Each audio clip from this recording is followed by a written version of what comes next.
ओम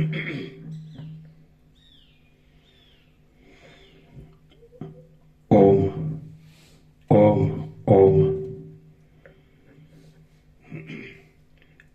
परम चिदाकाश, परम ज्योति, अखंड ज्योति,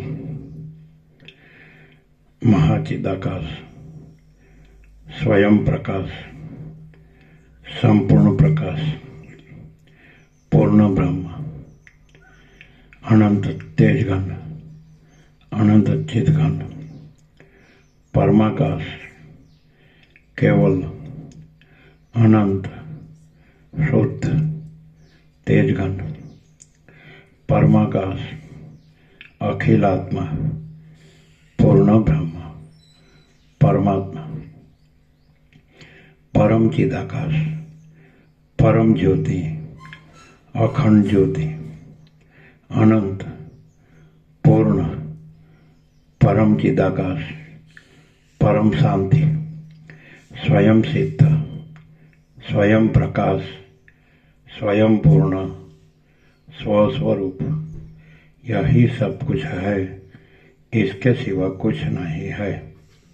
शून्यभास, अनंत कोटि, महाकल्पो है ही नहीं।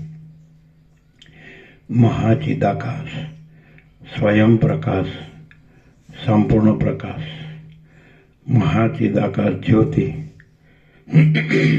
अनंत अखंड अभेद, महाचिदाकाश ज्योति, महातत्व, महासामान्य, महाचिदाकाश स्वसंवेद्य, सहज निर्विकल्प, महाचिदाकाश, परम कैवल्य, परम शांति, परम चिदाकाश, अनंत पूर्ण निरपेक्ष, सत, अनंत, संपूर्ण, अपरिगी, निर्भ्रांत, निरपेक्ष। वशिष्ठराम उत्पत्ति प्रकरण राउंड 41वां राउंड।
आद्य परब्रह्म सद्गुरु देव की जय।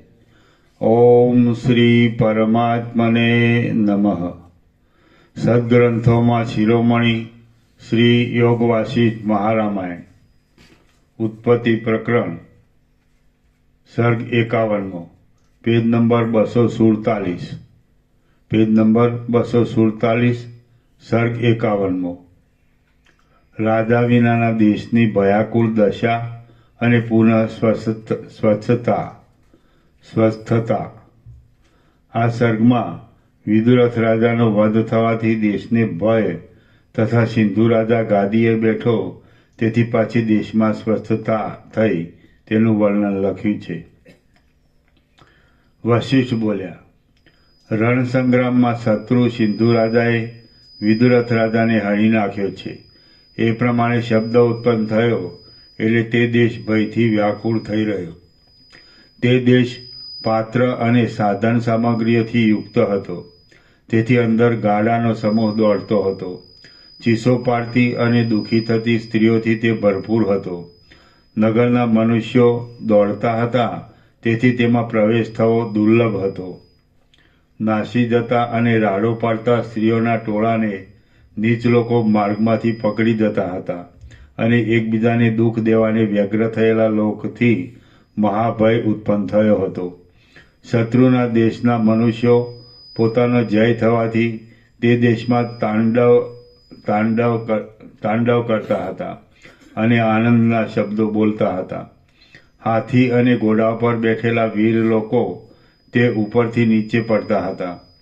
ખજાનાના કમાડો ચીરવાથી તેમાંથી ખજાનો નાશ પામ્યાનો શબ્દ ઉત્પન્ન થતો હોય એમ જણાતું હતું. ખજાનાનું પાલન કરનાર અસંખ્ય યોદ્ધાઓનો પરાભવ થયો હતો. શત્રુઓએ શસ્ત્રથી આંતરડા ઉખેડી નાખેલી રાણીઓ રાજમહેલમાં મરી ગઈ હતી અને રાજાના અંતઃપુરમાં ચંડાળ તથા નીચ લોકોએ વિશ્રાંતિ કરી હતી. ઘરમાંથી બહાર ઉપાડી આણેલું રાજશાહી અન્ન જમવામાં પામર લોકો તત્પર થઈ રહ્યા હતા. સોનાના હાર પહેરનાર વીર પુરુષોના પગના આઘાતથી નગરના બાળકો રુદન કરતા હતા. નગરની તરુણ સુંદરીઓના કેશો વીંખવામાં આવ્યા હતા અને ચોરના હાથમાંથી પડેલા અમૂલ્ય રત્નથી માર્ગો પ્રકાશિત થઈ ગયા હતા. યોદ્ધાઓનો સમૂહ ઘોડા, હાથી અને રથને એકઠા કરવામાં વ્યગ્ર થયો હતો અને સિંધુ રાજાના પુત્રને પટ્ટાભિષેક કરવાની આજ્ઞાથી તેના મંત્રીઓ કામમાં રોકાયા હતા. રથપતિઓએ રાજધાનીનું નિર્માણ કરવાનો આરંભ કર્યો હતો અને કારીગરોએ કરેલા ગોખમાં સિંધુરાજની સ્ત્રીઓ નગરની શોભા જોવા સારું બેઠી હતી. ત્યાં હજારો જય જયકારના શબ્દ સહિત સિંધુ રાજાના પુત્રે નગરમાં પ્રવેશ કર્યો અને સિંધુ રાજાએ કરેલી દેશની મર્યાદાનો તેના પક્ષના અનેક રાજાઓએ અંગીકાર કર્યો. વિદુરથ રાજાના સ્નેહી મનુષ્યો બીજા દેશમાં સંતાઈ રહ્યા હતા. તે પણ ત્યાંથી શત્રુના ભયથી નાસી જવા લાગ્યા તથા નગર અને ગ્રામમાં બીજા મંડળનું રાજ્ય થયું. ચોર લોકોને ચોરી કરવા સારું શહેરના જવા આવવાના માર્ગો બંધ કરી દીધા હતા અને મોટા અનુભવવાળા વિદુરથ રાજાના વિરહથી દિવસનો તડકો ઝાકળવાળો હોય એવો ઝાંખો થઈ ગયો હતો. મરી ગયેલા માણસના બંધુઓના રુદનથી મરણ સમયના તુરીના શબ્દથી અને હાથી, ઘોડા તથા રથના શબ્દથી ત્યાં હાથથી પકડી શકાય એવો ઘાટો ધ્વનિ ઉત્પન્ન થતો હતો. ભૂમંડળ નરેશ ચક્રવર્તી સિંધુ રાજાનો જય થાઓ એ પ્રમાણે પ્રત્યેક નગરમાં ભેરીના શબ્દથી ઢંઢેરો ફર્યો.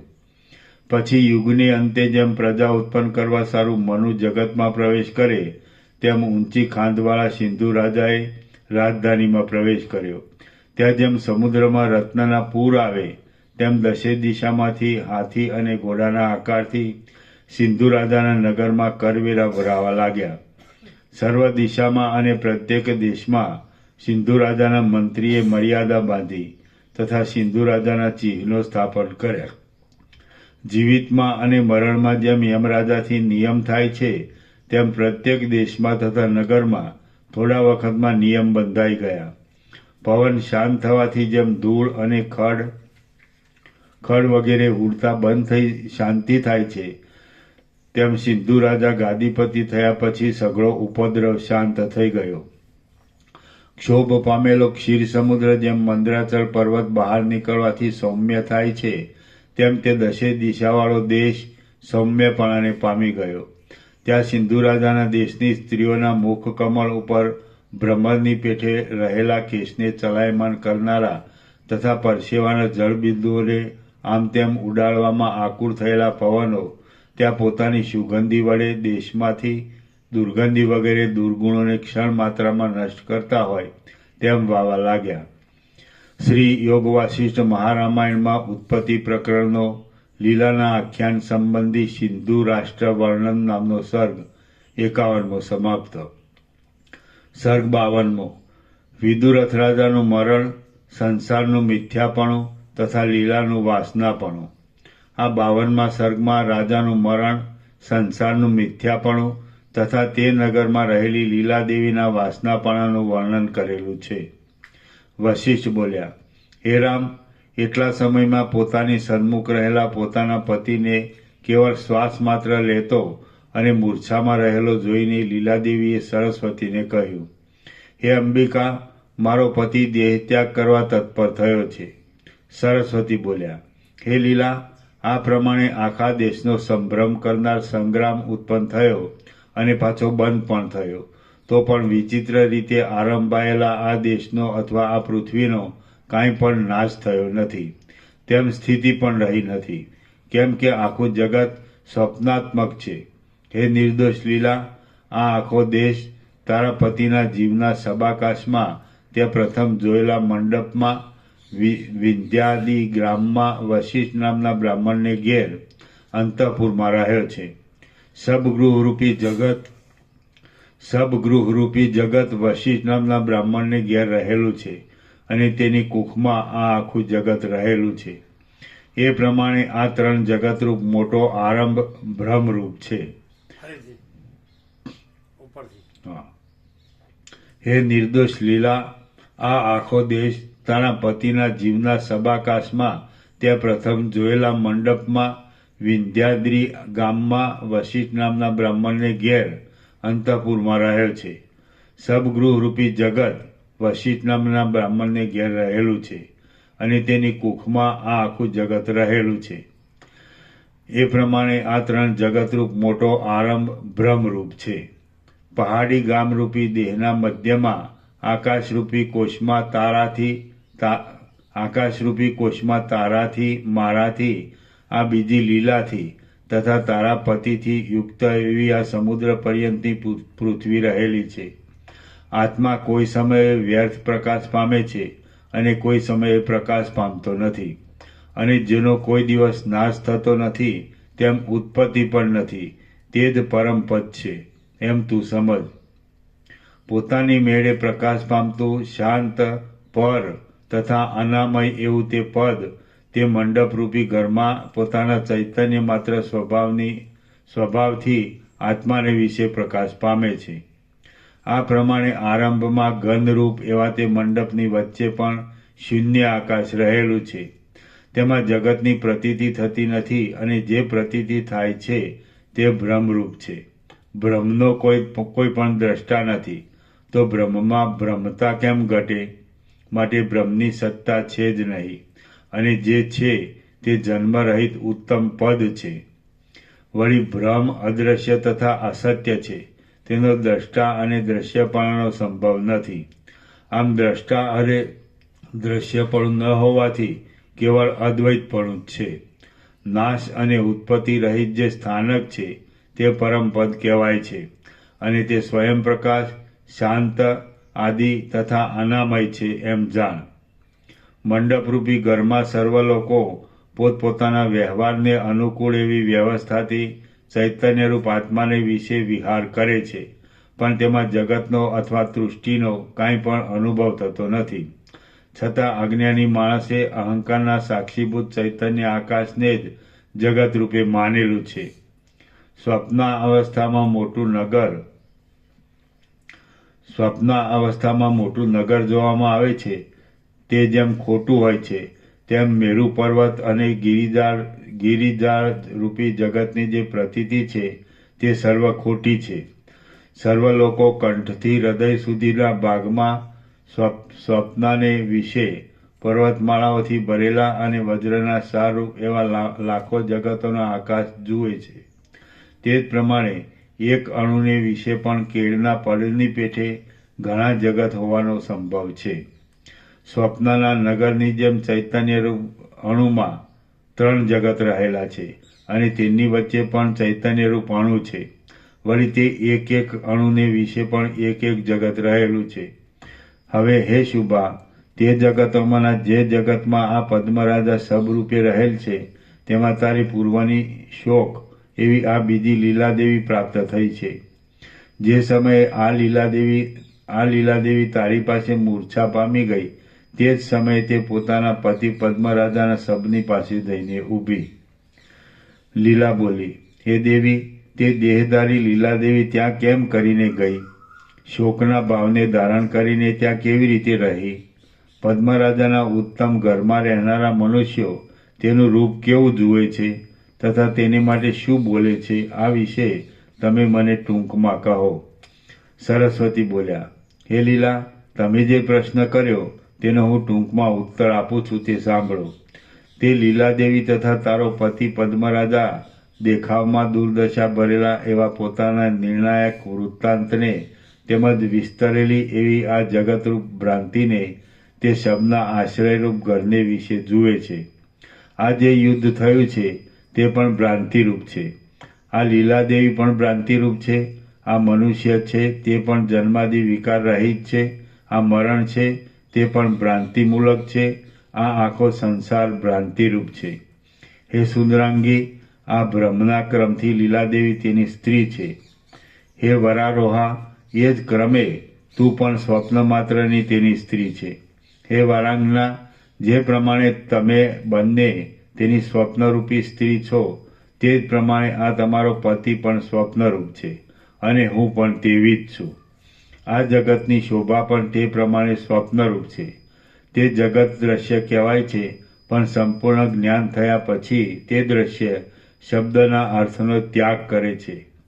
આ પ્રમાણે સંસારની સ્થિતિ, લીલાદેવી, તું, મરી ગયેલો તારો પતિ અને હું એ બધું ભ્રાંતિરૂપ છે. પરંતુ આત્માની સર્વવ્યાપકતાને લીધે આ પ્રમાણે આત્મામાં તે સત્યપણાને પામેલ છે.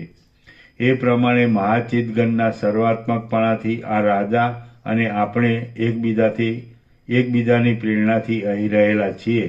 તે જ પ્રમાણે તે લીલા રાણી ત્યાં રહેલી છે. તે રાણી પોતાના મનોહર હાસ્યથી વિલાસ કરી રહી છે.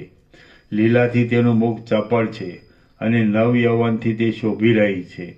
તે ચતુર આચારથી હૃદયહારી છે, મધુર તથા ઉદાર ભાષણ કરનારી છે, કોયલના જેવા મીઠા સ્વરવાળી છે અને મદ તથા કામદેવથી મંદ મંદ ગમન કરનારી છે. કાળા કમળના પત્ર જેવા તેના નેત્ર છે. ગોળ અને ઘટ્ટ તેના સ્તન છે. સોનાના જેવું તેનું અંગ ગૌર છે અને પાકેલા ટિંડોરાના જેવા લાલ તેના હોઠ છે. જ્યારે તારા સંકલ્પરૂપ પતિની મનોવૃત્તિ વાસના તારે વિશે થઈ ત્યારે તે વાસનારૂપી લીલાદેવી પણ ચૈતન્યરૂપ ચમત્કારમાં તારા આકારે થઈને રહી. પણ તારા પતિનું મરણ થયું નહીં એટલે તરત જ પાછી પતિએ તારા સંકલ્પથી તે લીલાદેવીને પોતાની આગળ દીઠી. જ્યારે માણસનું ચિત્ત અભ્યાસની દ્રઢ વાસનાથી આધિભૌતિક વ્યવહારનો અનુભવ કરે છે ત્યારે તે અનુભવથી દ્રશ્ય પદાર્થ અસત્ય હોવા છતાં સાચો હોય તેવો જણાય છે. પછી જ્યારે વિવેક અને જ્ઞાનના અભ્યાસથી આધિભૌતિક ભાવ ખોટો છે એમ જાણવામાં આવે છે ત્યારે પ્રપંચમાં રહેલા દ્રશ્ય પદાર્થો પણ બધા ખોટા છે એમ નિર્ણય થાય છે. આ પ્રમાણે તારા પતિએ મરણ સમયે પુનર્જન્મમય બ્રહ્મમાં વાસનારૂપી લીલાને સાચી જાણી અને તેની તારી સાથે સમાગમ થયો. આવી રીતે તારી દ્રષ્ટિએ તારો પતિ આવ્યો અને પતિની દ્રષ્ટિમાં તું આવી. ચૈતન્યરૂપી આત્મા સર્વ ઠેકાણે રહ્યો છે, તેથી તું પણ આત્મામાં રહી છે. બ્રહ્મા સર્વ સ્થળે રહે છે, તેથી જે સ્થળે જેવી રીતે તેનું ધ્યાન કરવામાં આવે છે તે સ્થળે તેવી રીતે તે વિક્ષેપ શક્તિએ જોવામાં આવે છે.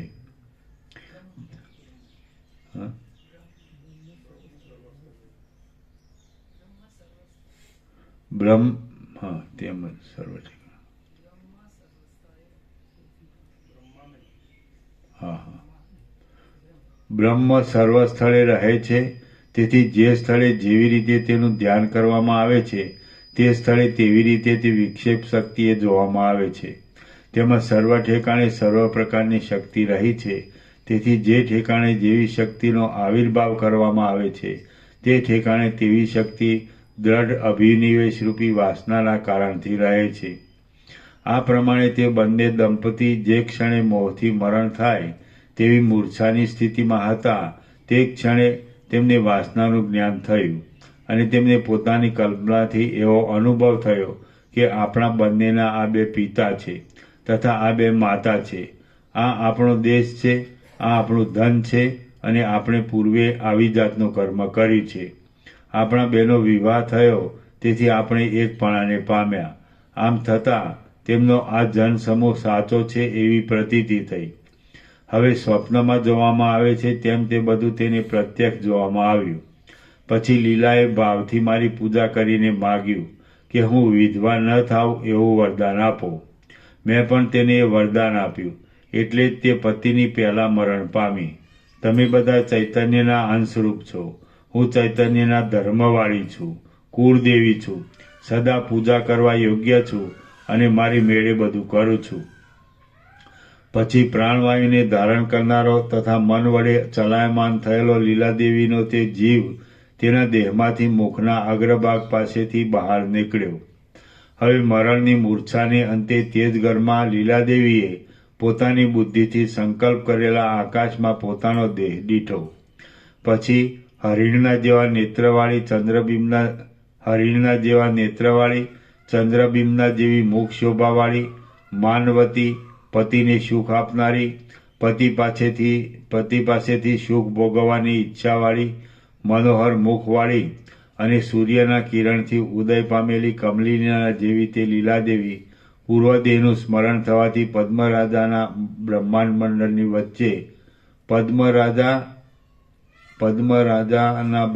મંડળની વચ્ચે જોઈને સ્વપ્નના મધ્ય સમયની જેમ પોતાના પતિને મળશે.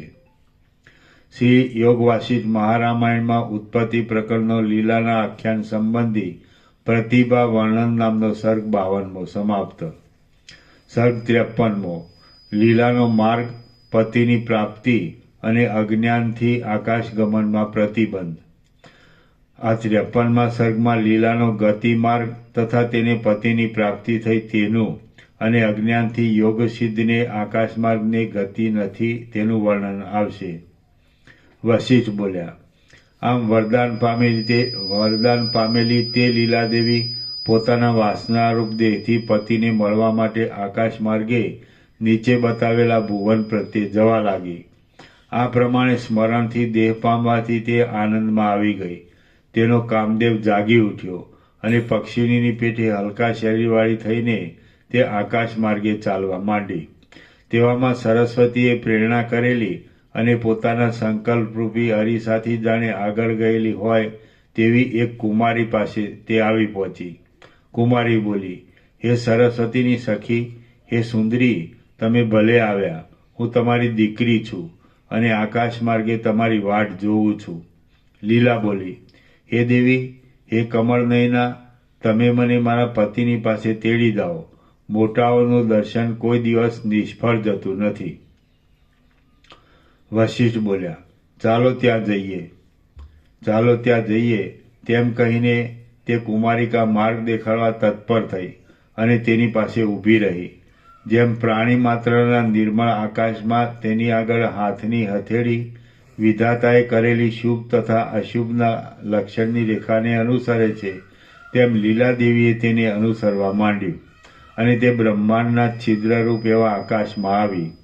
તેઓ પ્રથમ મેઘમાર્ગનું ઉલ્લંઘન કરીને વાયુના દેશમાં ગયા અને ત્યાંથી સૂર્યમાર્ગનું અતિક્રમણ કરીને તેઓ તારા માર્ગમાં આવ્યા.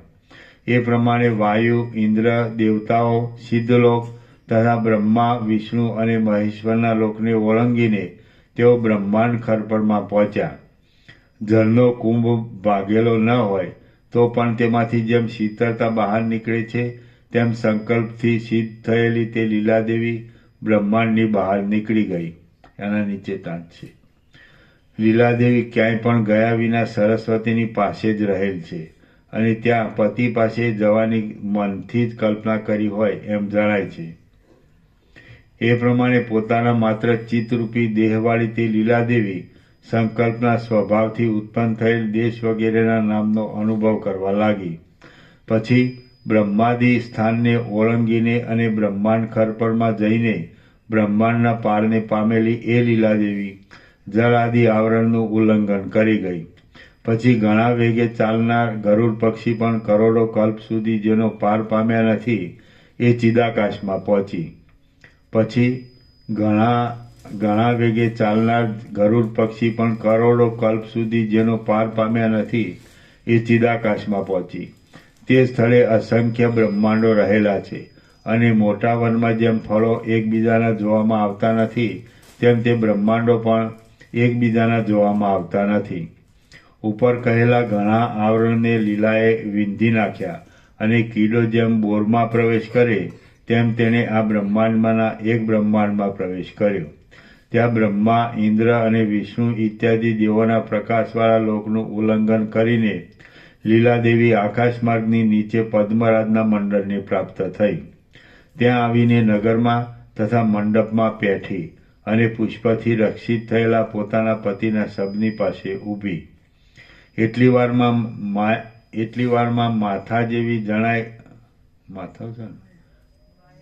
વારમાં માયા જેવી જણાયેલી તે કુમારિકા ક્યાંક અલોપ થઈ ગઈ અને સુંદરાંગી લીલાએ તેને દીઠી નહીં. ત્યાર પછી શબરૂપે રહેલા પોતાના પતિનું મુખ જોઈને લીલાદેવીએ પોતાના તર્કથી આ પ્રમાણે જાણ્યું. સિંધુરાજને હાથે રણસંગ્રામમાં આ મારા પતિ હણાયા છે અને આ વીરલોકને પામીને ક્ષણમાત્ર સુખથી નિદ્રા કરે છે. દેવીના પ્રસાદથી હું શરીર સહિત આવી રીતે આ સ્થળે આવી છું, માટે મારા જેવી કોઈ ભાગ્યશાળી નથી. એ પ્રમાણે વિચાર કરીને તેણે મનોહર ચમ્મર હાથમાં લીધું અને આકાશ જેમ ચંદ્રમાંથી પૃથ્વીના મંડળને પવન નાખે તેમ તે એ ચમ્મરથી પોતાના પતિને પવન નાખવા લાગી. જ્ઞાની લીલા બોલી, હે દેવી, હવે તે ચાકરો, તે દાસીઓ તથા તે રાજા કઈ બુદ્ધિથી કેવી રીતે બોલશે? દેવી બોલ્યા, હે રાજા, હે લીલા, તે ચાકરો અને તે દાસીઓ એ બધા પરસ્પર ચિદાકાશના એકત્વપણાથી તથા આપણા પ્રભાવથી તેમજ મહાચૈતન્યના પ્રતિભાસપણાથી અને મહાનિયતિના નિશ્ચયથી પ્રતિબિંબની પેઠે એકબીજાને જુએ છે. તેઓ આ મારી સહજ સ્ત્રી છે, તેઓ આ મારી સહજ સ્ત્રી છે, આ મારી સહજ સખી છે, આ મારી સહજ રાણી છે અને આ મારો સહજ ચાકર છે એવી રીતે જાણે છે. આ આશ્ચર્યકારક વૃત્તાંત તું હું તથા તે લીલાદેવી વિના બીજું કોઈ જાણશે નહીં. જ્ઞાની લીલા બોલી, મનોહર ભાષણ કરનારી અને વરદાન પામેલી તે લીલાદેવી તેના તે સ્થૂળ શરીરથી પતિ પાસે કેમ ન ગઈ? દેવી બોલ્યા, છાયા જેમ તડકામાં જઈ શકતી નથી તેમ અપ્રબુદ્ધ બુદ્ધિવાળા મનુષ્યો પણ પુણ્યથી મળતા સિદ્ધ લોકમાં એના એ દેહથી જઈ શકતા નથી. વિદ્વાન લોકોએ સૃષ્ટિના આરંભથી જેવો નિયમ કરે છે કે કદી પણ સત્ય અસત્યને મળતું નથી. વિદ્વાન લોકોએ સૃષ્ટિના આરંભથી જ એવો નિયમ કરે છે કે કદી અસત્ય સત્યને મળતું નથી. જ્યાં સુધી અમુક ઠેકાણે ભૂત છે એવી બાળકના મનમાં બુદ્ધિ હોય છે ત્યાં સુધી ભૂત નથી એવી બુદ્ધિ ક્યાંથી ઉત્પન્ન થાય? જ્યાં સુધી આત્મામાં અવિવેકરૂપી તાવનો તાપ રહેલો છે ત્યાં સુધી વિવેકરૂપી ચંદ્રમાની શીતળતાનો ક્યાંથી ઉદય થાય? હું પૃથ્વીમાં રહેનારો પ્રાણી છું અને આકાશ વિશે મારી ઉત્તમ ગતિ નથી એવો જે માણસના મનમાં નિશ્ચય હોય તે માણસના મનમાં તેથી અવળો નિશ્ચય કેવી રીતે થઈ શકે? આથી જ્ઞાનથી, વિવેકથી, પુણ્યથી અને વરદાનથી પુણ્યરૂપ દેહ વડે ઉભય લોકમાં જવાય છે અને જેવી રીતે સુકાયેલા પાદરા અગ્નિમાં પડવાથી તરત બળી જાય છે તેવી રીતે હું દેહ છું તથા આ મારો દેહ છે એવી બુદ્ધિનો નાશ થઈ જાય છે. આમ વરદાન તથા શાપ પણ પ્રાણીને પોતાની પૂર્વની વાસનાના કર્મના અનુસારથી પ્રાપ્ત થાય છે. જેવી રીતે તમે મને સ્મરણ આપ્યું તેથી તમને બધું જ્ઞાન થયું, જેવી રીતે તમે મને સ્મરણ આપ્યું તેથી મને બધું જ્ઞાન થયું, તેવી રીતે વિચાર કરવાથી જ્ઞાન થાય છે. જે દોરી વિશે સર્પની બુદ્ધિ છે તે દોરી સર્પનું કાર્ય કરવાને સમર્થ નથી, કારણ કે જે વસ્તુ પોતાનામાં નથી તે તેનું કાર્ય કેવી રીતે કરી શકે? અમુક મરી ગયો એવી રીતનો જે મિથ્યા અનુભવ થાય છે તે પૂર્વકાળના દ્રઢ અભ્યાસથી થાય છે. જગતની જાળનો પોતાને અનુભવ થયા પછી સ્મૃતિના ભ્રમો સહેજ જાણવામાં આવે છે, અને પોતાના સંકલ્પનો પોતાને જેવો અભ્યાસ થાય તેવો બીજાને તે સંકલ્પિત સર્ગાદીનો અભ્યાસ થતો નથી. જ્યારે ભ્રાંતિથી આકાશમાં 2 ચંદ્રમા જોવામાં આવે છે ત્યારે તેમાંનું એક બિંબ સાચું છે અને બીજું જોકે તેની સાથે આકાશમાં જ દેખાય છે તો પણ ખોટું છે તથા અંતઃકરણમાં જ રહેલું છે. તે જ પ્રમાણે અજ્ઞાની માણસને પણ ભૂત સમૂહની બહાર જે સંસાર અનુભવમાં આવે છે તે અંતઃકરણમાં જ રહેલો છે અને બહાર નથી. સર્ગ 53મો સમાપ્ત. સર્ગ 54મો. મરણનો ક્રમ, કર્મના આચરણથી ભોગ તથા આયુષ્યનું પ્રમાણ. આ 54મા સર્ગમાં સર્વભાવનું નિશ્ચયપણું, મરણનો ક્રમ, કર્મગુણના આચારથી ભોગ તથા આયુષ્યનું પ્રમાણ એટલી બાબતો છે. દેવી બોલ્યા, આથી જે માણસ તત્વજ્ઞાની છે તથા પરમ ધર્મનો આશ્રય કરનાર છે તેઓ જ બ્રહ્માદિના લોકને પામે છે, બીજા તેને પામતા નથી. જેમ તડકામાં છાયાની સ્થિતિ થતી નથી તેમ મિથ્યા બ્રહ્મરૂપ આધિભૌતિક દેહની સત્યરૂપ બ્રહ્માદિલોકમાં સ્થિતિ થતી નથી. લીલાદેવીને તત્વજ્ઞાન નહોતું, તેથી તેણે યોગાભ્યાસના ધર્મનો પણ આશ્રય કર્યો નહોતો. તેથી તે મારા પોતાના પતિના કલ્પિત નગરમાં ગઈ. જ્ઞાની લીલા બોલી, એ પ્રમાણે લીલાદેવી ત્યાં ગઈ. હે અંબિકા, હવે આ મારો પતિ પ્રાણ ત્યાગ કરવા તત્પર થયો છે તે જુઓ. હવે મારું કર્તવ્ય શું છે તે કહો. દેહધારી મનુષ્યોના જીવનમાં તથા સુખ વગેરે ભાવમાં અને દુઃખ વગેરે અભાવમાં પ્રથમ કેવો નિશ્ચય હતો? પછીથી ફરીથી મરણ તથા જન્મથી જણાતો અનિશ્ચય કેવી રીતે થયો તે કહો. જો નિયમ ન હોય તો પદાર્થના સ્વભાવની સિદ્ધિ કેવી રીતે છે તથા પદાર્થમાં સત્તા કેવી રીતે રહેલી છે તે કહો. અગ્નિમાં ઉષ્ણતા કેવી રીતે છે? પૃથ્વીમાં સ્થિરતા કેમ છે? હિમમાં શીતળતા કેમ છે? કાળ તથા આકાશ વગેરેમાં કેવી સત્તા રહેલી છે? સાચા રૂપાનો સંગ્રહ કરવો તથા છીપમાં રૂપાની જે ભ્રાંતિ થાય છે તેનો ત્યાગ કરવો. પૃથ્વી વગેરે પદાર્થો સ્થૂળ છે તથા મન અને ઇન્દ્રિયો વગેરે સૂક્ષ્મ છે, એવી બાબતો કેવી રીતે જાણવામાં આવે? સાગના તથા તાડના ઝાડ જેમ ઊંચા થાય છે તેમ ખડ, ગુલ્મ તથા મનુષ્ય વગેરે વસ્તુઓ તેમને વૃદ્ધિ થવાના કારણો હોવા છતાં કેમ ઊંચા થતા નથી? દેવી બોલ્યા, હે પ્રબુદ્ધ લીલા, મહાપ્રલયની સંપત્તિમાં જ્યારે સર્વ પદાર્થો અસ્ત પામે છે ત્યારે દિશા પર્યંત અનંત આકાશ સત્ય બ્રહ્મરૂપે જ રહે છે. જેમ સ્વપ્નાવસ્થામાં જાગ્રતનો તથા આકાશમાં ઉડવાનો અનુભવ થાય છે અને જાગ્રત અવસ્થામાં જેમ દોરીમાં સર્પનો અનુભવ થાય છે તેમ બ્રહ્મ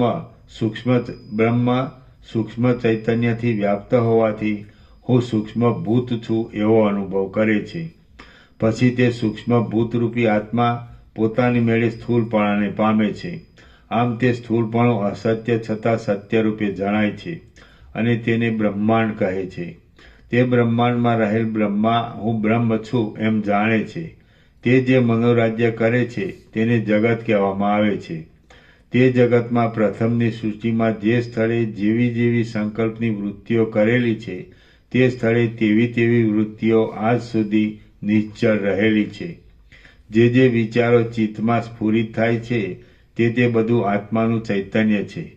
માટે કોઈ પણ સ્વભાવ પોતાની મેળે આ જગતમાં અનિયમિત રીતે ઉત્પન્ન થતો નથી.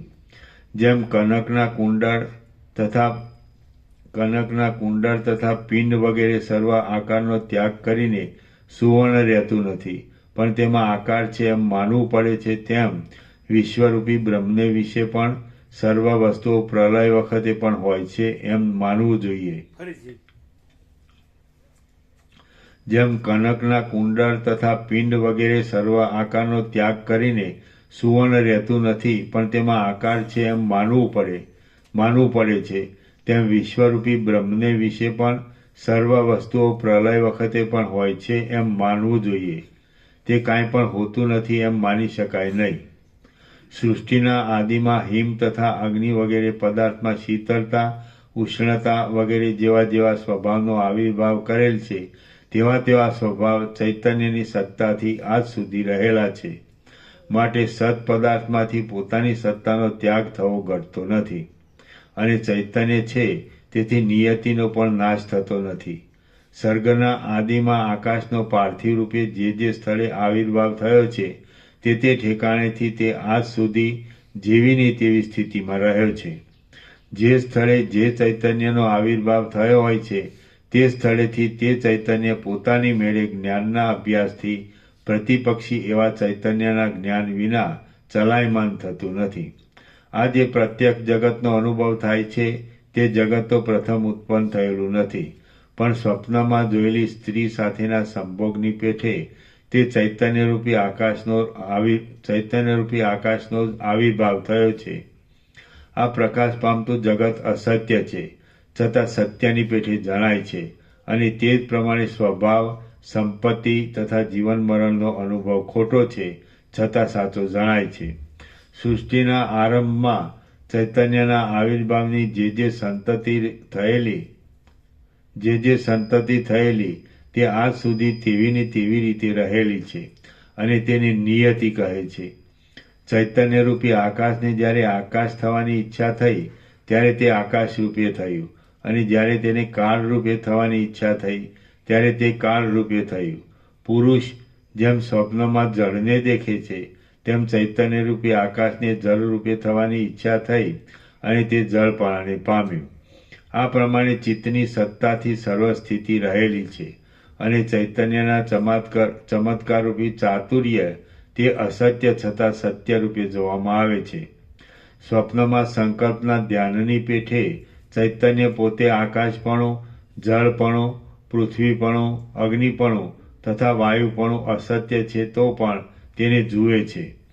હવે હું સર્વ સંદેહની શાંતિને માટે મરણ થયા પછી કર્મફળના અનુભવનો જે ક્રમ છે તે કહું છું, તે તું સાંભળ. એ ક્રમ મરણ સમયે કલ્યાણરૂપ છે.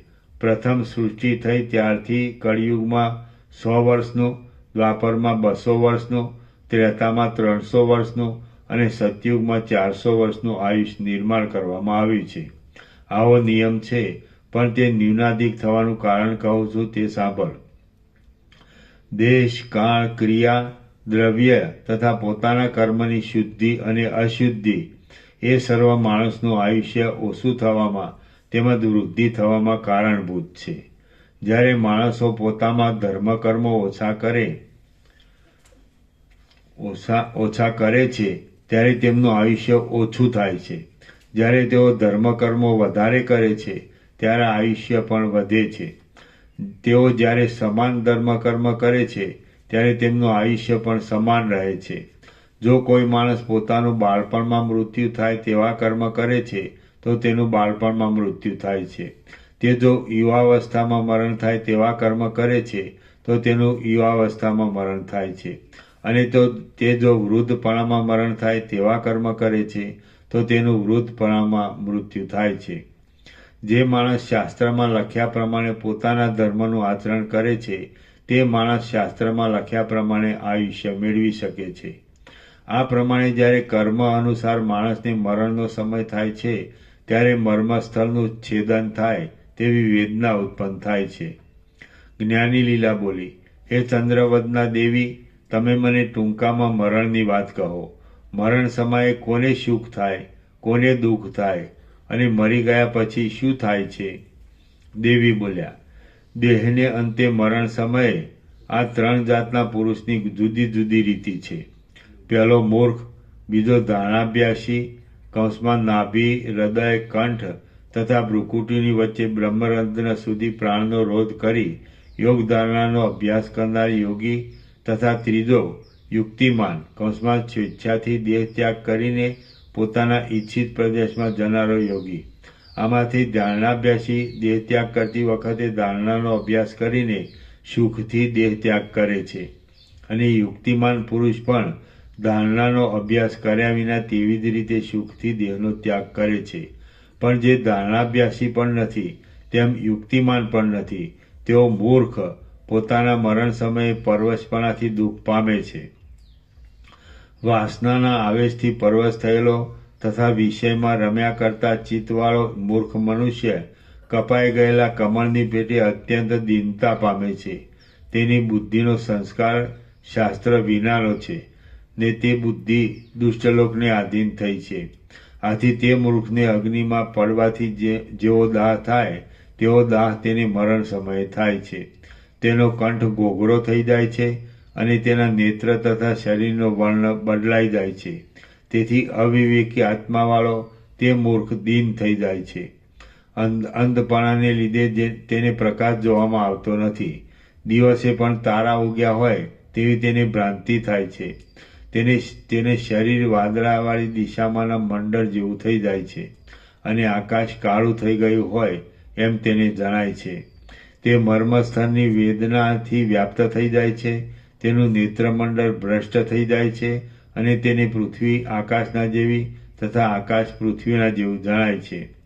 તે દિગ્મૂઢ થઈ જાય છે અને પોતે જાણે દરિયામાં તણાઈ જતો હોય તથા આકાશમાં ઊંચકાતો હોય તેવું તેને જણાય છે. ગાઢ નિદ્રાથી તેની વિચાર શક્તિ ઊંડી ઉતરી જાય છે. પોતે અંધારા કૂવામાં પડ્યો હોય અથવા શિલામાં પૂરાઈ ગયો હોય એમ તેને જણાય છે. બોલવાની ઈચ્છા છતાં તેની વાણી જડ થવાથી બોલી શકતો નથી. હૃદય જાણે કપાઈ જતું હોય એવું તેને જણાય છે. કોઈ સમયે વંટોળિયામાં પરોવાઈને તે જાણે આકાશમાંથી પૃથ્વી પર પડતો હોય તેમ તેને લાગે છે. કોઈ સમયે રથમાં બેસીને દોટ મૂકતો હોય એમ તેને જણાય છે. વળી કોઈ સમયે હિમની પેઠે પીગળી જતો હોય તેવું તેને લાગે છે. કોઈ સમયે તે પોતાના બંધુઓ પાસે સંસારના દુઃખનું વર્ણન કરે છે તો કોઈ સમયે શીલા નાખવાના યંત્ર વડે તે ભમતો હોય એમ જણાય છે. કોઈ સમયે તે વાયુયંત્રમાં બેઠો હોય તેવું લાગે છે.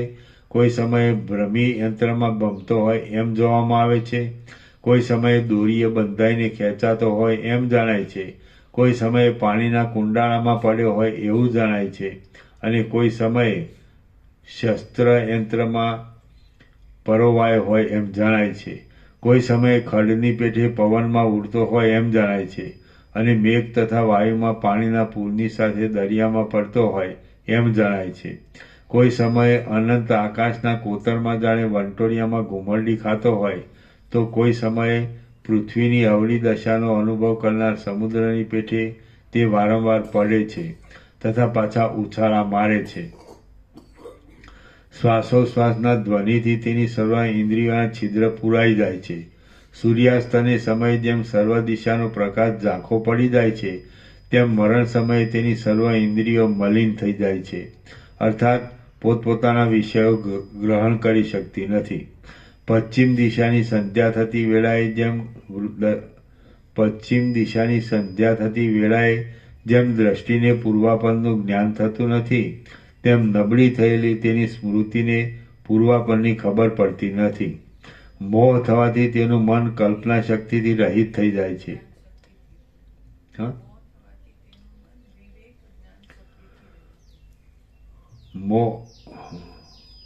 મોહ થવાથી તેનું મન વિવેક શક્તિથી રહિત થઈ જાય છે અને તેથી તે મહામોહમાં ડૂબી જાય છે. આમ મહામોહ થાય છે તેથી પ્રાણવાયુ તેના અગ્નિ સ્થિતિને ધારણ કરતો નથી. પછી પ્રાણવાયુ ચાલવાને સમર્થ રહેતો નથી એટલે તેને ગાઢ મૂર્છા આવે છે. આ પ્રમાણે મોહ, વેદના તથા ભ્રમ એ ત્રણને એકબીજાથી પોષણ થવાથી પ્રાણી પથ્થરની જેમ જડ થઈ જાય છે. આ પ્રમાણે સૃષ્ટિમાં આરંભથી જ મરણનો ક્રમ ચાલ્યો આવે છે. જ્ઞાની લીલા બોલી, હે દેવી, દેહધારી મનુષ્યને મસ્તક, હાથ, પગ વગેરે દેવના 8 અંગ છે. દેહના. જ્ઞાની લીલા બોલી, હે દેવી, દેહધારી મનુષ્યને મસ્તક, હાથ, પગ વગેરે દેહના 8 અંગ છે. તે છતાં તેને વ્યથા, મોહ, મૂર્છા, ભ્રમ, વ્યાધિ તથા અચેતના થાય છે. તેનું કારણ શું? દેવી બોલ્યા, સૃષ્ટિ ઉત્પન્ન થઈ ત્યારથી જ ક્રિયાશક્તિ જેમાં પ્રધાન છે એવા ઈશ્વરે સંકલ્પવાળા કર્મથી એવું નિર્માણ કર્યું છે કે અમુક અમુક જીવને બાળક, યુવાન અથવા વૃદ્ધાવસ્થામાં અમુક કાળ સુધી અમુક પ્રકારનું દુઃખ થશે.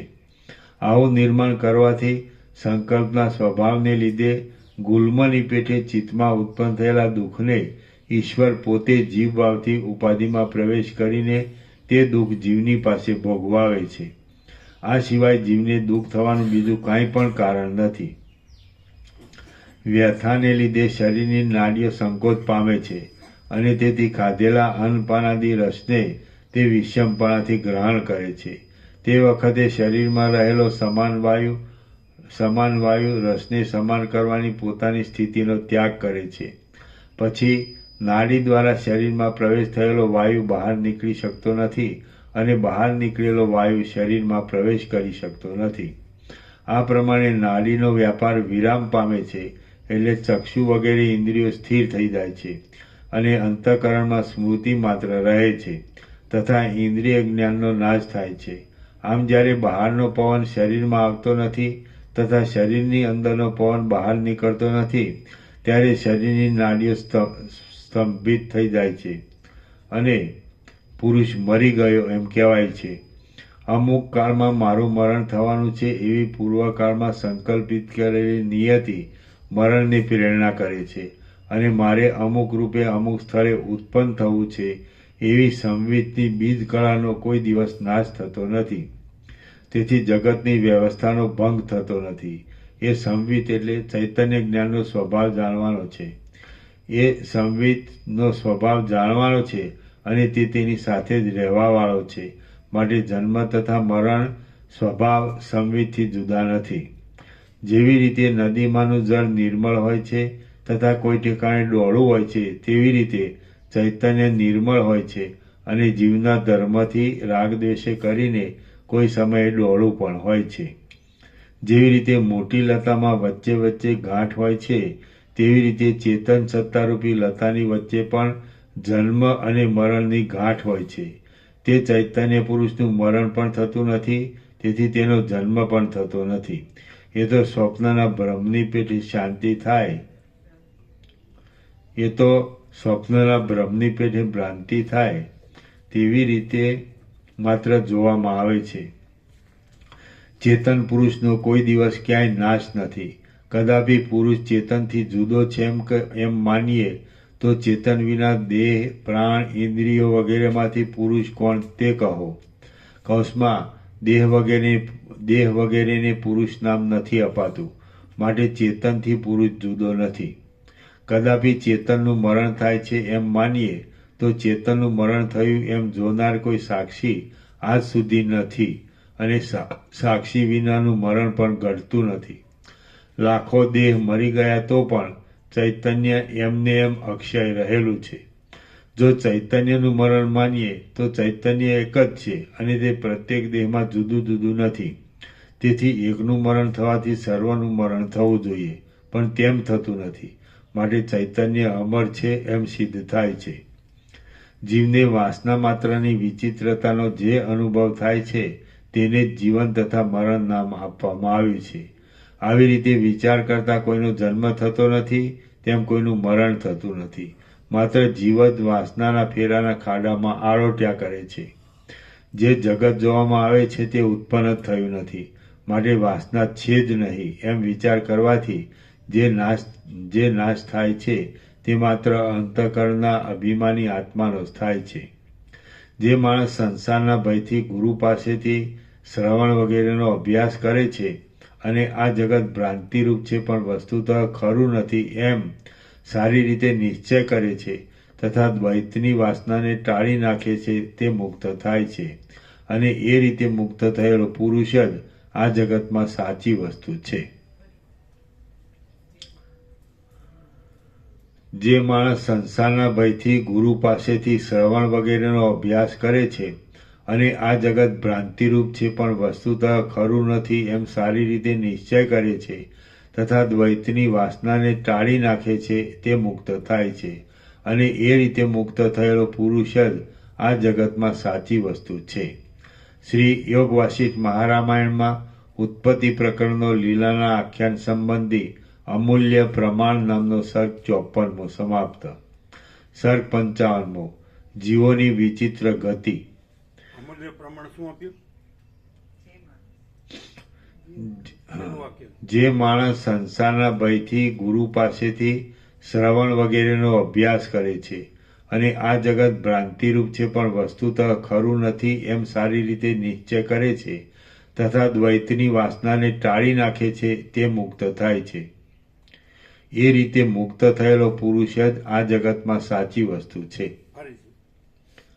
જે માણસ સંસારના ભયથી ગુરુ પાસેથી શ્રવણ વગેરેનો અભ્યાસ કરે છે અને આ જગત ભ્રાંતિરૂપ છે પણ વસ્તુતઃ ખરું નથી એમ સારી રીતે નિશ્ચય કરે છે તથા દ્વૈતની વાસનાને ટાળી નાખે છે તે મુક્ત થાય છે અને એ રીતે મુક્ત થયેલો પુરુષ જ આ જગતમાં સાચી વસ્તુ છે. શ્રી યોગ વાસિષ્ઠ મહારામાયણમાં ઉત્પત્તિ પ્રકરણનો લીલાના આખ્યાન સંબંધી અમૂલ્ય પ્રમાણ નામનો સર્ગ 54મો સમાપ્ત. સર્ગ 55મો જીવોની વિચિત્ર ગતિ. પણ બધા જેવું લાગે છે ને, એ બધા જેવું લાગે છે ને. માણસ સામાન્ય માણસ જેવો સામાન્ય માણસ. What is the difference? મોટો ડિફરન્સ. જે સામાન્ય માણસો હોય 7 ખંડના 800 850 કરોડ એ બધા વાસનાથી દબાયેલા હોય, નમાલા હોય અને એનામાં કઈ નૂર તે જ ન હોય. નમાલા કાંઈ ન હોય, પાડા જેવા હોય છે. પણ તમે દબાયેલા હોય, લઘુતા ગ્રંથિ કોઈથી દબાતું નથી કોઈ. અને આ જે હોય ને એની ખૂબ બાઈ હોય તો ભાઈને દબાવતી હોય. એ વાસનાથી દબાયેલું હોય. અને આ જે હોય ને એની હું કહું એમ જ કર, હું કહું એમ જ કર. તારે હમ બોલવાનું નહીં. હા શું? અને આ જે હોય મુક્ત થાય બધા ખાઈ પીને મજા કરતા હોય, પોતાનું કામ કરતા હોય. હું એ વેમમાં હોય, વેમ ભ્રમમાં. શેમાં? ભ્રમ હોય, વેમ વેમ. ભ્રમ કાંઈ બધું જ્ઞાન હોય છે, કાંઈ ભ્રમ નથી હોતું. આ સોનું કહેવાય ને આ પિત્ર કહેવાય બધી ખબર હોય.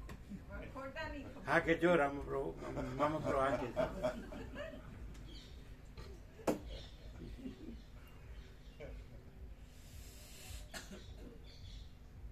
શું કે અમે જોઈએ છે બધા આનંદમાં જ હોય છે, આનંદ મંગળ. કોઈને દુઃખ હોતું જ નથી.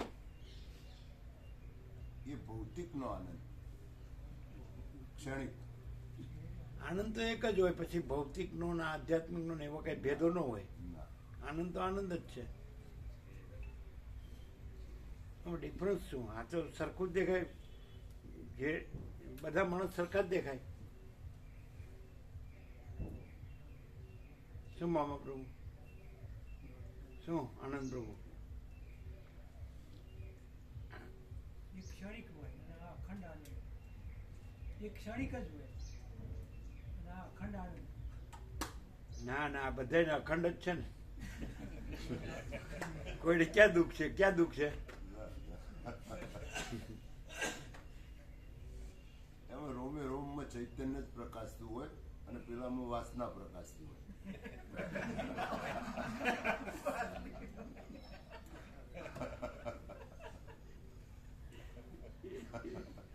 શું કે એમને મહા કહી દીધું વિચાર્યા વગર. સારું, ચાલો.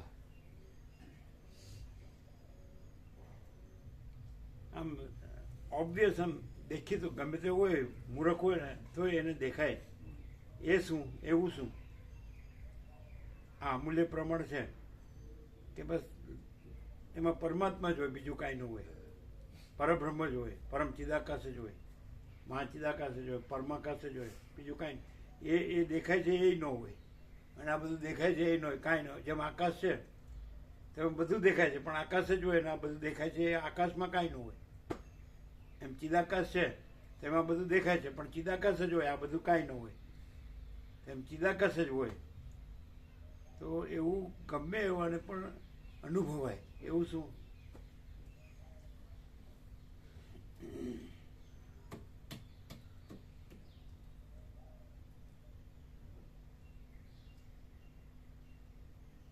એક જ લક્ષણ છે.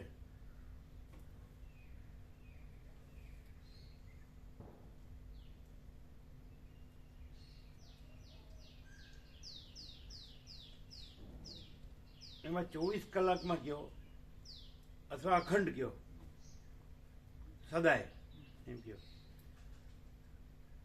તો હું કોઈ દિવસ ન હોય ને હુંનું કાંઈ પણ કોઈ દિવસ ન હોય. અને પેલા 24 કલાક કયો કે આખું જીવન કયો, પણ હું વિના બીજું કાંઈ ન હોય. અને હુંનું જ બધું હોય એ વિના બીજું કાંઈ ન હોય. જે આવડું આવું તમને ના આવડે. બોલો સાચું ખોટું? હા, જો ઘણા વખતે આવ્યા તો પણ સાચું કીધું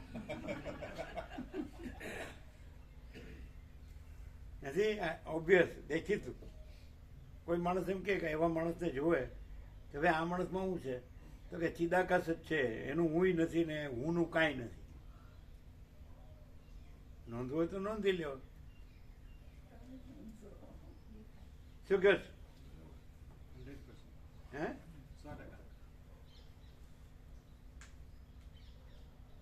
શું કહે? ચિદાકાશ જ હોય. શું કહે? જેમ આકાશમાં કાળું ટપકું કલંક કદી સંભવે નહીં, એમ ચિદાકાશમાં અહમરૂપી કાળું ટપકું કલંક કદી સંભવે નહીં. તો ચિદાકાશ જ હોય તો અહમરૂપી કાળું ટપકું કલંક ન હોય, અને એનું કાંઈ ન હોય. જે હું કાંઈ ન હોય પછી હુંનું બીજું ક્યાંથી કાંઈ હોય? એટલે હુંનું બીજું કાંઈ ન હોય. આમ ગળે ઉતરે એવું છે કે ન ઉતરે એવું છે? ઉતરે એમ. શું કીધું? જેમ આકાશમાં કાળું ટપકું કલંક કદી સંભવે નહીં, એમ ચિદાકાશમાં અહમરૂપી કાળું ટપકું કલંક કદી સંભવે નહીં. ચિદાકાશ તો બધું જ ચિદાકાશ છે, બધે ચિદાકાશ છે, સર્વત્ર સદા અખંડ અનંત અખંડ અભેદ. બરાબર? અજરામર અખંડ અવિનાશી ચિદાકાશ જ છે, બીજું કાંઈ છે જ નહીં, અને બીજું કાંઈ થતું જ નહીં. પણ એવું અમૂલ્ય પ્રમાણ એવો માણસ હોય તો એ માણસ ન હોય. દેખાય માણસ, પણ અત્યંત સૂક્ષ્મ સંપૂર્ણ શુદ્ધ અવલોકન જ્ઞાન, અત્યંત સૂક્ષ્મ સંપૂર્ણ શુદ્ધ અવલોકન જ્ઞાન, એ જ્ઞાનથી એને જોવામાં આવે તો એમાં એને હું ને હુંનું કાંઈ પણ ન જડે. હું ન જડે અને હુંનું કાંઈ ન જડે. અને જો એને લેવું હોય તો આખું ચિદાકાશ જડે. લેવું હોય તો લેવું હોય તો લેવું હોય તો પછી કે હું લઈશ તો ખમી શકીશ કે નહીં, એવી શંકા રગત પછી ન હોય. લેવું હોય તો આખું ચિદાકાશ મળે, આખું. અને એમાં આખું હું હોય જ નહીં. એમાં આખું, આ એક જ શબ્દમાં બધું આવી ગયું. એમાં આખું ચિદાકાશ જ હોય અને આખું હું હોય જ નહીં. શોર્ટ એન્ડ સ્વીટ, અમૂલ્ય પ્રમાણ. તો એમ લાગે ને કે આમ સ્વાભાવિક એનું કર્મ તો બધા સામાન્ય માણસ જેવું જ હોય.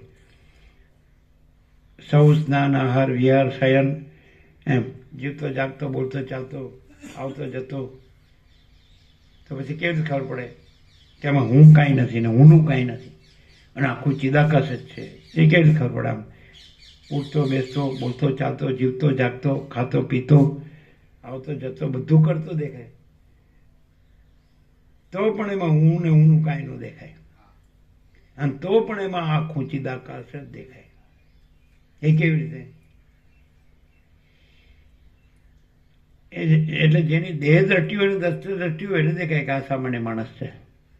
પણ જેની બ્રહ્મ દ્રષ્ટિ હોય, ચૈતન્ય દ્રષ્ટિ હોય, તત્વ દ્રષ્ટિ હોય તો ન દેખાય કે આખું ચિદાકાશ છે. આ દેખાય છે આકૃતિ કાંઈ છે જ નહીં.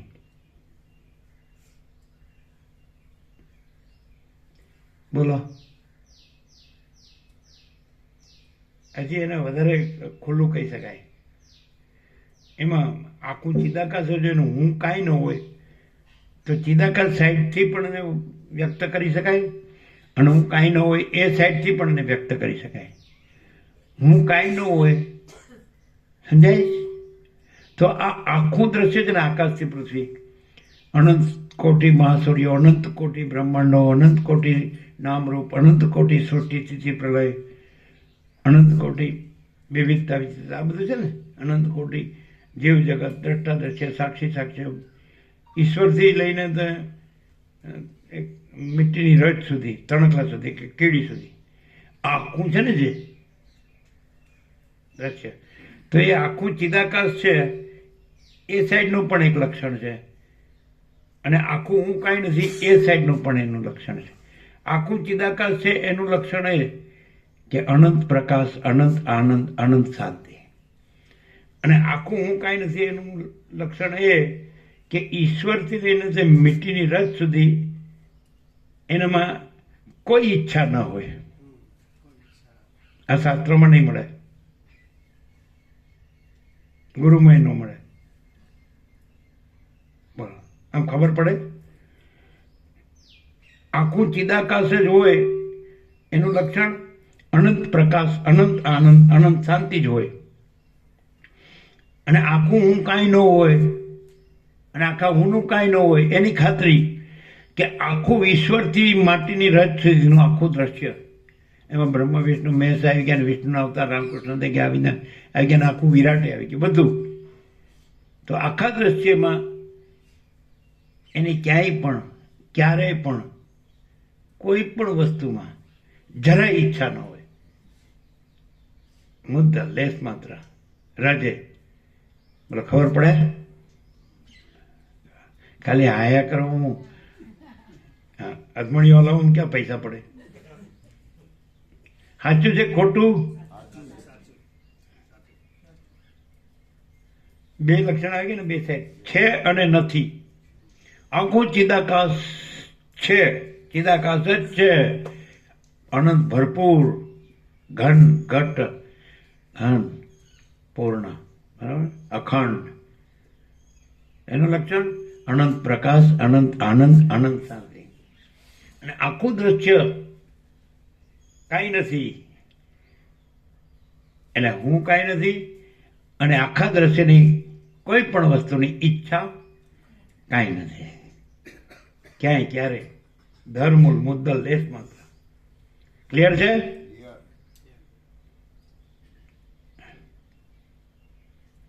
બધું જોવે ને, કેમ ન જોવે?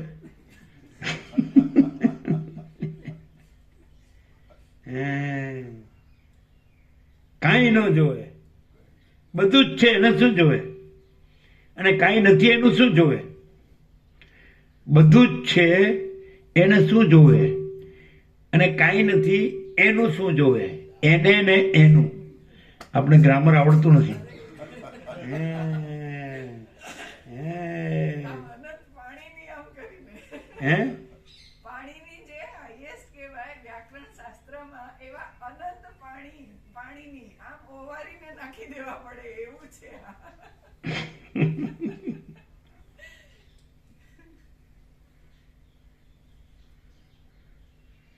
જે whole and soul, whole in all છે, બધું જ છે એને શું જોવે? અને જે કાંઈ નથી એનું શું જોવે? આપ સર પૂરો થઈ ગયો? હા તો પછી તમારો ટાઈમ થઈ ગયો ને, તો પ્રસાદ આપી દો.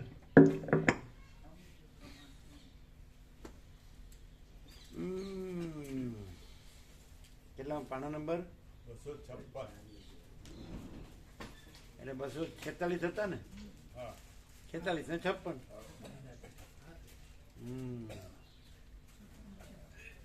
આ બધા છે ને દ્રશ્યમાં જે બધા એને કાયમ 56 હોય. 56 બધાને ખબર છે ને?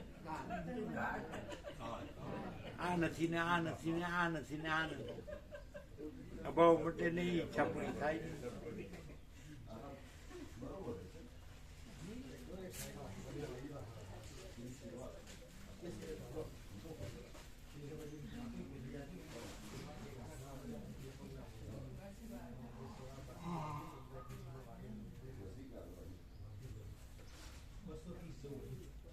પણ મનાય કેમ આવું આવું મનાય કેમ? એક સામાન્ય માણસ દેખાતો હોય, હાવ સામાન્ય, સિમ્પલ, પાછો એમાં કોઈ વિશેષ કાંઈ ન હોય, એમાં વિશેષતા ન હોય, જેમ સ્પેશિયલ કાંઈ ન હોય. હાવ આમ જેને તમે કહો સરળ સીધો સાદો ભલો ભોળો, આપણે કહે ને ભાઈ આ તો ભગવાનનો માણસ છે. આ ગામડાનો એક એને કહે ગામડાનું કેવું સામાન્ય અભણ અજ્ઞાન ભોથું શું કહેવાય, તો એ આખું ચિદાકાશ હોય અને આખું આ દ્રશ્ય કાંઈ ન હોય, કેવી રીતે માનાય? સાવ સામાન્ય માણસ લાગતો, સામાન્ય જીવ લાગતો, વ્યક્તિ લાગતો, સામાન્ય, તો કેવી રીતે? તમને ન જોયા હોત તો માનવું, આમ વિચારવું પડે. વિચારવું પડે, આ બધું કે તો એવું માનવું પડે કે આવું હોય કે ના હોય. શું પ્રભુના તમારા દર્શન ના દર્શન થયા હોય નહોતા કર્યા ત્યાં સુધી આવું કંઈ સાંભળતા કરતા તો એવું થાય કે આવું હોઈ શકે કે કેમ. પણ દર્શન કર્યા પછી સાક્ષાત છે ને આ જ છે. આ તો અમૂલ્ય પ્રમાણ છે. અમે શું કીધું? પ્રભુના દર્શન ના કર્યા હોય તો પાછું ફોડવું પડે, એવું કે જેવું હોય ને કેવું હોય ને એવું બધું એ પણ ના મળે એવું. અને આ દર્શનથી સાક્ષાત જ અમૂલ્ય પ્રમાણ અને આ જ સાક્ષાત. છે, બીજું આ જ નથી. છે.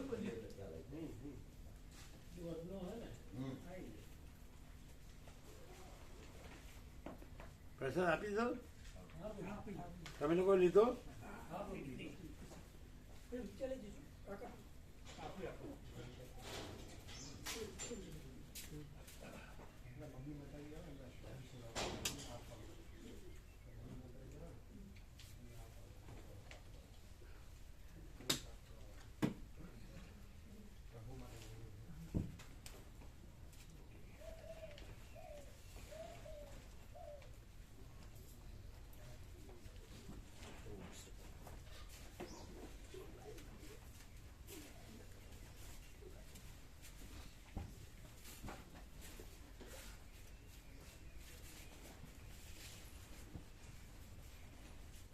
કેવો પ્રકાશ છે? અનંત ચૈતન્ય પ્રકાશ, અનંત ચૈતન્ય શાંતિ. એટલે માણસને સાચી ખબર પડી જાય, સાચી સાચી વસ્તુની, 100% કે ભાઈ આખું ચિદાકાશ જ છે ચિદાકાશ. એને.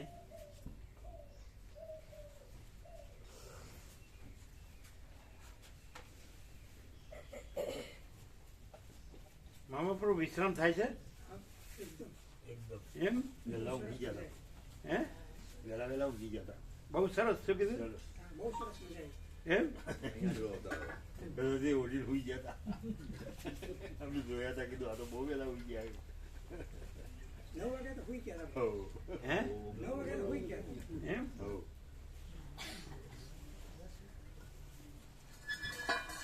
એ તો આ લોકો આ બધા વસ્ત્રાલવાળા એમ કે અમને તો ઘરે ઊંઘ આવે છે. એમાં શું ડિફરન્સ? ઘરે ઊંઘ આવે છે ને અહીંયા તમે સરસ ઊંઘ આવી. અલૌકિક છે એનું જીવન આખું અલૌકિક થાય. ઘરે બધું પરિવાર દેખાય, અહીંયા કોઈ પરિવાર નહીં.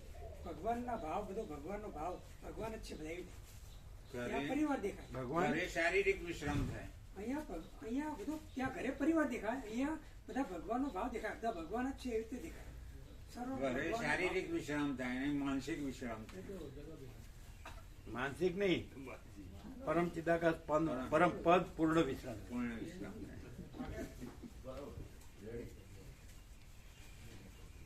ચોખ્ખો ડિફરન્સ કેમ?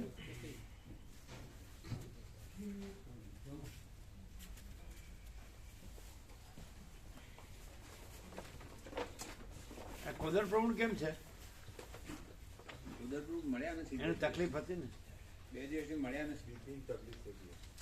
બહાર ગયા છે. મને ખબર જ નથી. 2 દિવસથી કોઈ મળ્યા નથી.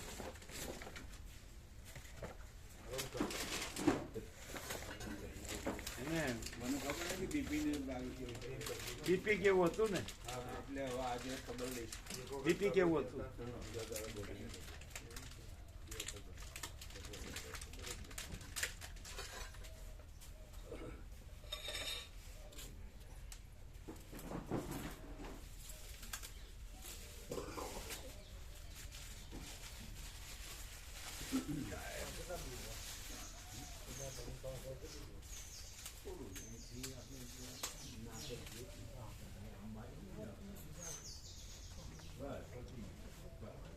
પ્રેક્ટિકલ મામા પ્રભુ કીધું એ પ્રેક્ટિકલ.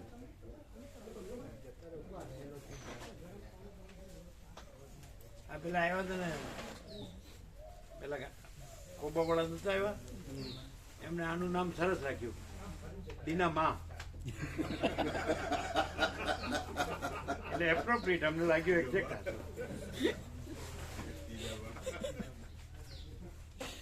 માપડ મારા આધાર, ચોસલા કોણ ચઢાવશે, ગયા ચઢાવ હા, જીવતા જાતર આવશે. કોને છે? રાણક દેવીને છે ને, ખબર છે? નથી ખબર? રાખેંગા રાણક દેવી. એ લોકોને કેમ રહ્યું વાત થઈ છે ને? હા, બહુ આનંદ મંગળ. અને એમ કહેતા હતા કે હવે અમારે અરુણ પ્રભુની જરૂર નથી, અમે સીધા જ આવી જશું. અરુણ પ્રભુ એને પાછા લઈ જાય. રહેવું હોય ને તો એમને એના વગર જ આવવું પડે.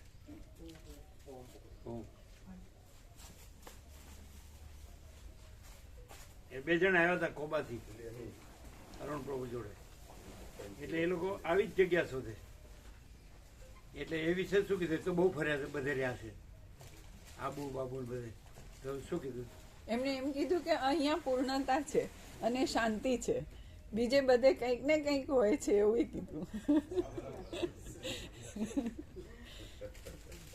અહીંયા પૂર્ણતા છે અને શાંતિ છે, બીજે કંઈક ને કંઈક હોય જ છે. હોય જ છે. આમ સરળ હતા ને, એકદમ 2 જણ સરળ.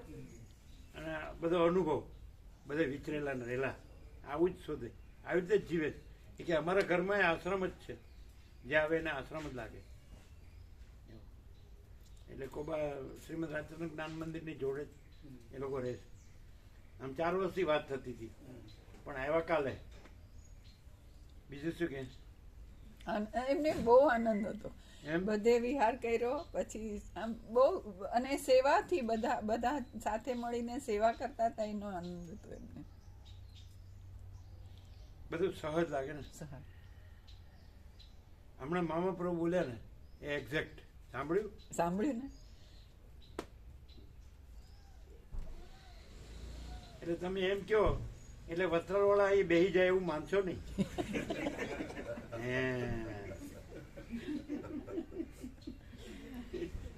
એમને બધું હોય ને બીજું સંભાળવું.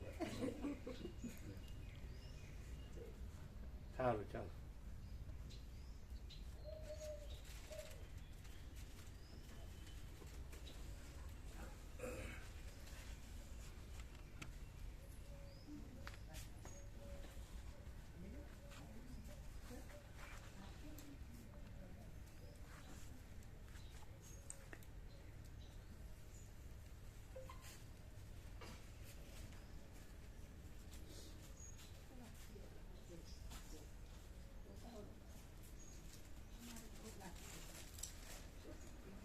એમની સાથે તત્વબોધ ફૂલ થયો ને એ બાબા પૂર્વે સાંભળ્યો ને એ. હા, એટલે અદ્ભુત પ્રકાશ અદ્ભુત પ્રકાશ. તમે સાંભળ્યો કાલનો? સાંભળ્યો? એમની સાથે થયો 1.25 કલાક ઉપર. 3 જણા. અરુણ પ્રભુ તો બોઘાની જેમ બે. કારણ કે અંદર પેલી ગ્રંથિ હોય ને, થોડીક અસર નહીં થતી. થાય ને પ્રભુ, થાય. જડ અને જાડું ના થાય. આ પ્રકાશ ક્યારેય નિષ્ફળ ના જાય. ગમે તેવી હોય ને, ગ્રંથિ હોય, ભ્રાંતિ હોય, આની આગળ કઈ નથી. આ પ્રકાશ સાફ થઈ જાય, દર મૂળથી સાફ થઈ જાય. એને એમ થાય ને કે આ વળી ક્યાંથી આવ્યું. એ ગમે તે થાય પણ ક્લિયર થઈ જાય. આપણું આમ બધું હતું ને. આ વખત બોલ્યા નહીં પણ શાંત થઈ ગયા. હે? આ વખત બોલ્યા નહીં, શાંત થઈ ગયા. બોલ્યા નહીં ખાસ આ વખત, દલીલ નહીં કરી. કોણ? બોલે નહીં પણ અંદર ભર્યું હોય ને એટલે આમ કઈ થાય ખરું? હા થાય ને થાય, ક્લિયર થાય, એકદમ ક્લિયર થાય. 100% થાય. હા ચોક્કસ સાહેબ, ચોક્કસ. એમ હા, ચોક્કસ. પારકીમાં કાન વિંધે બીજું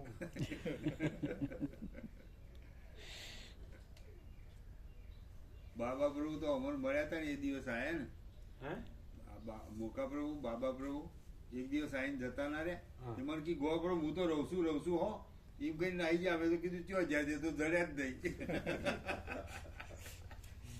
કીધું આ રવાનું કહેતા હતા ચો જ્યાં કઈ યાદ આવી ગયું હશે. ખબર.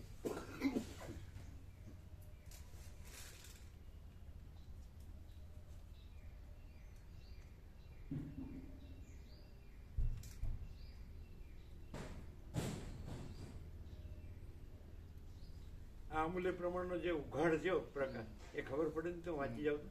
નો જરાય ન પડે. આખું ચિદાકાશ અને આખું હું અને હુંનું કાંઈ પણ નહીં. બીજું કાંઈ પણ નહીં. કેવું વ્યાખ્યા સારી છે પણ એવું હોઈ શકે ખરું? આ ડિક્શનરીમાં પણ કે તો કે હું છે જ નહીં.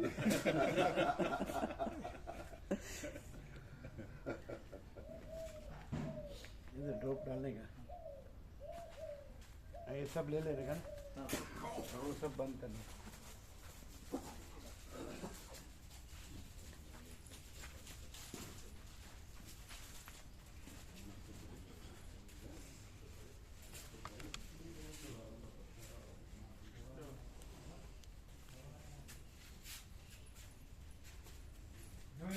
ભગવાન બ્રહ્મ વિદ્યા મંદિર ફોકસ કરે. આ જોયું? હા કર્યું છે ને. બ્રહ્મ વિદ્યા મંદિર